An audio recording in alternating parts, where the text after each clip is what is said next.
हरे कृष्णा। राधे राधे। सभी भक्तों को सादर प्रणाम। भक्तों, आज वैशाख मास महात्म्य का पद्म पुराण के अनुसार दूसरा अध्याय सुनाने जा रही हूँ। इस अध्याय में वैशाख महात्म्य का वर्णन करेंगे। भक्तों, आप सभी कथा श्रवण कीजिए। श्री सूत जी कहते हैं, महात्मा, नारद के ये वचन सुनकर राजर्षि अम्बरीश ने विस्मित होकर कहा, महामुने, आप मार्गशीर्ष यानी अगहन आदि पवित्र महीनों को छोड़कर वैशाख मास की इतनी प्रशंसा क्यों करते हैं? उसी को सब मासों में श्रेष्ठ क्यों बतलाते हैं? यदि माधव मास सबसे श्रेष्ठ है और भगवान लक्ष्मीपति को अधिक प्रिय है, तो उस समय स्नान करने की क्या विधि है? वैशाख मास में किस वस्तु का दान, कौन सी तपस्या तथा किस देवता का पूजन करना चाहिए? कृपा निधे, उस समय किए जाने वाले पुण्य का आप मुझे उपदेश दीजिए। सद्गुरु के मुंह से उपदेश की प्राप्ति दुर्लभ होती है। उत्तम देश और काल का मिलना भी कठिन होता है।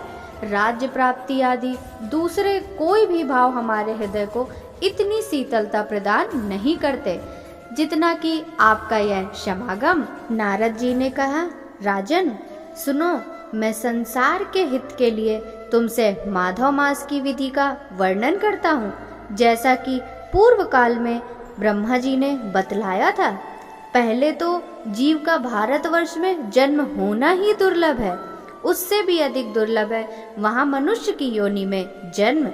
मनुष्य होने पर भी अपने अपने धर्म के पालन में प्रवृत्ति होनी तो और भी कठिन है, उससे भी अत्यंत दुर्लभ है भगवान वासुदेव में भक्ति, और उसके होने पर भी माधव मास में स्नान आदि का सुयोग मिलना तो और भी कठिन है। माधव मास लक्ष्मीपति को बहुत प्रिय है। माधव मास यानी कि वैशाख मास को पाकर जो विधि पूर्वक स्नान दान तथा जप आदि का अनुष्ठान करते हैं, वे ही मनुष्य धन और कृतकृत्य हैं। उन्हें दर्शन मात्र से पापियों के भी पाप दूर हो जाते हैं और वे भगवत भाव से भावित होकर धर्माचरण के अभिलाषी बन जाते हैं। वैशाख मास के जो एकादशी से लेकर पूर्णिमा तक अंतिम 5 दिन वे समूचे महीने के समान महत्व रखते हैं। राजेंद्र, जिन लोगों ने वैशाख मास में भांति भांति के उपचारों द्वारा मधु दैत्य के मारने वाले भगवान लक्ष्मीपति का पूजन कर लिया, उन्होंने अपने जन्म का फल पा लिया।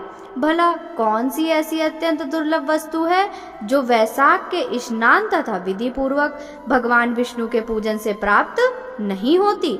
जिन्होंने दान, होम, जप, तीर्थ में प्राण त्याग तथा संपूर्ण पापों का नाश करने वाले भगवान श्री नारायण का ध्यान नहीं किया, उन मनुष्यों का जन्म इस संसार में व्यर्थ ही समझना चाहिए। जो धन के रहते हुए भी कंजूसी करता है, दान आदि किए बिना ही मर जाता है, उसका धन व्यर्थ है। राजन, उत्तम कुल में जन्म, अच्छी मृत्यु, श्रेष्ठ भोग, सुख, सदा दान करने में अधिक प्रसन्नता, उदारता तथा उत्तम धैर्य, ये सब कुछ भगवान श्री विष्णु की कृपा से ही प्राप्त होते हैं।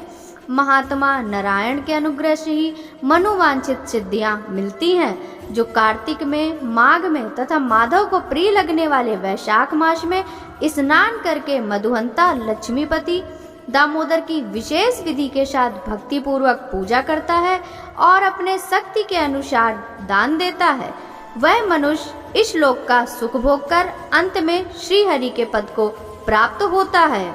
जैसे सूर्योदय होने पर अंधकार नष्ट हो जाता है, उसी प्रकार वैशाख मास में स्नान करने से अनेक जन्मों की उपार्जित पाप राशि नष्ट हो जाती है।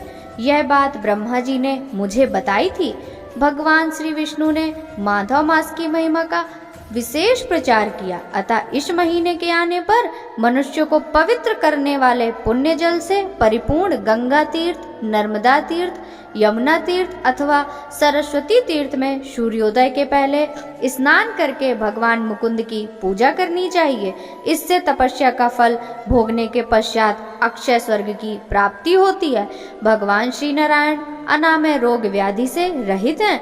उन गोविंद देव की आराधना करके तुम भगवान का पद प्राप्त कर लोगे। राजन, देवादिदेव लक्ष्मीपति पापों का नाश करने वाले हैं। उन्हें नमस्कार करके चैत्र की पूर्णिमा को इस व्रत का आरंभ करना चाहिए। व्रत लेने वाला पुरुष यम नियमों का पालन करे, शक्ति के अनुसार कुछ दान दे, हविष्यास भोजन करे, भूमि पर सोए, ब्रह्मचर्य व्रत में दृढ़ता पूर्वक स्थित रहे तथा हृदय में भगवान श्री नारायण का ध्यान करते हुए कच्छ आदि तपस्या के द्वारा शरीर को सुखाए। इस प्रकार नियम से रहकर वैशाख की पूर्णिमा आए उस दिन मधु तथा तिल आदि का दान करे। श्रेष्ठ ब्राह्मण को भक्ति पूर्वक भोजन कराए, उन्हें दक्षिणा सहित धेनु दान दे तथा वैशाख स्नान के व्रत में जो कुछ त्रुटि हो उसे पूर्णता के लिए ब्राह्मणों से प्रार्थना करे। भोपाल, जिस प्रकार लक्ष्मी जी जगदीश्वर माधव की प्रिया हैं, उसी प्रकार माधव मास भी मधुसूदन को बहुत प्रिय है।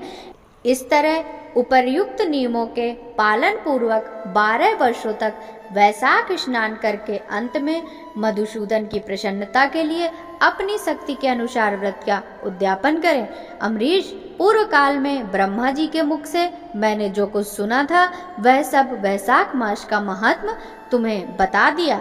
अम्बरीश ने पूछा, मुने, स्नान में परिश्रम तो बहुत थोड़ा है, फिर भी उससे अत्यंत दुर्लभ फल की प्राप्ति होती है। मुझे इस पर विश्वास क्यों नहीं होता? मुझे मोह क्यों हो रहा है? नारद जी ने कहा, राजन, तुम्हारा संदेह ठीक है। थोड़े से परिश्रम के द्वारा महान फल की प्राप्ति असंभव सी बात है। तथापि इस पर विश्वास करो, क्योंकि यह ब्रह्मा जी की बताई हुई बात है। धर्म की गति सूक्ष्म होती है, उसे समझने में बड़े बड़े पुरुषों को भी कठिनाई होती है। श्री हरि की शक्ति अति चिंत्य है, उनकी कृति में विद्वानों को भी मोह हो जाता है। विश्वामित्र आदि क्षत्रिय थे, किंतु धर्म का अधिक अनुष्ठान करने के कारण वे ब्राह्मणत्व को प्राप्त हो गए। अतः धर्म की गति अत्यंत सूक्ष्म है। भोपाल, तुमने सुना होगा, अजामिल अपनी पत्नी का परित्याग करके सदा पाप के मार्ग पर ही चलता था, तथापि मृत्यु के समय उसने केवल पुत्र के स्नेहवश नारायण कहकर पुकारा। पुत्र का चिंतन करके नारायण का नाम लिया, किंतु इतने से ही उसको अत्यंत दुर्लभ पद की प्राप्ति हुई। जैसे अनिच्छा पूर्वक भी यदि आग का स्पर्श किया जाए तो वह शरीर को जलाती ही है, उसी प्रकार किसी दूसरे निमित्त से भी याद श्री गोविंद का नामोच्चारण किया जाए तो पाप राशि को भस्म कर डालता है। जीव विचित्र है, जीवों की भावनाएं विचित्र हैं, कर्म विचित्र है तथा कर्मों की शक्तियां भी विचित्र हैं।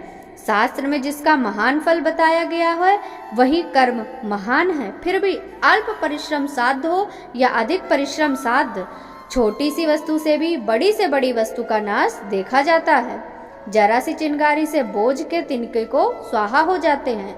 जो श्री कृष्ण के भक्त हैं उनके अनजान में किए हुए हजारों हत्याओं से युक्त भयंकर पातक तथा चोरी आदि पाप भी नष्ट हो जाते हैं। वीर, जिसके हृदय में भगवान श्री विष्णु की भक्ति है वह विद्वान पुरुष आदि थोड़ा सा भी पुण्य कार्य करता है वह अच्छे फल देने वाला होता है। अतः माधव मास में माधव की भक्ति पूर्वक आराधना करे मनुष्य अपनी मनोवांछित मनोकामनाओं को प्राप्त कर लेता है। इस विषय में संदेह नहीं करना चाहिए।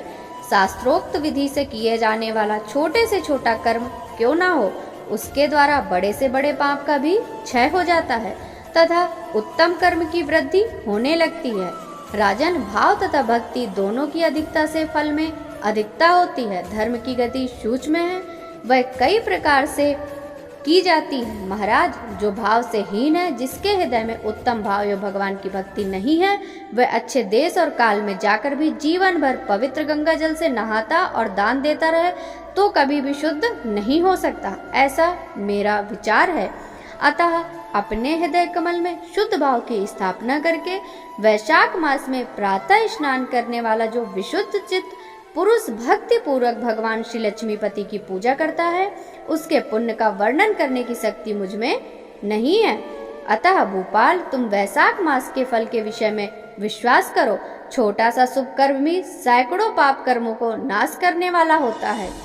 जैसे हरि नाम के भय से राशि पाप नष्ट हो जाते हैं, उसी प्रकार सूर्य के मेष राशि पर स्थित होने के समय प्रातः स्नान करने से तथा तीर्थ में भगवान की स्तुति करने से भी समस्त पापों का नाश हो जाता है। जिस प्रकार गरुड़ जी के तेज से सांप भाग जाते हैं, ठीक उसी तरह प्रातः काल वैशाख स्नान करने से पाप पलायन कर जाते हैं। यह निश्चित बात है, जो मनुष्य मेष राशि के सूर्य में गंगा या नर्मदा के जल में नहाकर 1, 2 या तीनों समय भक्ति भाव के साथ पाप प्रशमन नामक स्रोत का पाठ करता है, वह पापों से मुक्त होकर परम पद को प्राप्त होता है। अम्बरीश, इस प्रकार मैंने थोड़े से में यह वैशाख स्नान का सारा महात्म्य सुना दिया। अब और क्या सुनना चाहते हो? जय जय श्री हरि। बोलिए श्री हरि विष्णु भगवान की जय। भक्तों, वैशाख मास महात्म्य का पद्म पुराण के अनुसार यह अध्याय अगर आपको अच्छा लगा हो तो इस कथा को ज़्यादा से ज़्यादा भक्तों के साथ शेयर कीजिएगा। इस चैनल को सब्सक्राइब कीजिएगा तथा वीडियो को लाइक कीजिएगा।